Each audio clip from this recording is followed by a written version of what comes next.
Saudara Lun, personil gabungan Polres Aceh Timur dalam patroli Kantipmas Nataru yang dilancarkan ke sejumlah warung kopi dan rek dalam wilayah Aceh Timur, Selasa 24 Desember 2019 malam berhasil mengamankan 7 orang tersangka pengguna narkoba jenis sabu.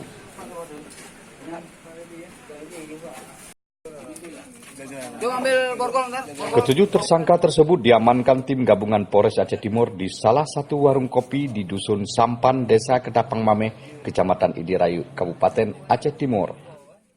Tim gabungan yang dipimpin Kasat Narkoba Polres Aceh Timur, Ibtu Yasir Arafat Riza Habibi, dan Kasih Propam AKP Masri Aswara, juga menemukan sejumlah barang bukti sabu-sabu yang dibungkus dalam plastik kecil. Sabu-sabu yang dibungkus dalam paket plastik kecil itu ditemukan aparat keamanan dalam bungkusan rokok yang diduga sengaja dibuang di lantai warung tersebut oleh tersangka. Selain itu, di lokasi, petugas keamanan juga menemukan kaca alat penghisap sabu. Ketujuh terduga pengguna sabu tersebut langsung saja dilakukan tes urin oleh tim Dokes Polres Aceh Timur di lokasi. Tes urin yang disaksikan Kepala Desa Ketapang Mameh, Juli Fuadi, ditemukan ketujuh tersangka positif menggunakan sabu dan ganja.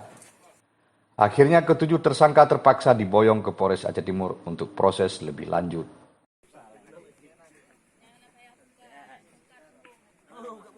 Kapolres Aceh Timur AKBP Eko Widiantoro melalui Kasat Narkoba Ibtu Yasir Arafat. Ini merupakan giat patroli Nataru 2019 yang melibatkan tim gabungan Satuan Narkoba, Satuan Reskrim, Satuan Propam, Bagian Op, Sabara, dan Dokespol Polres Aceh Timur.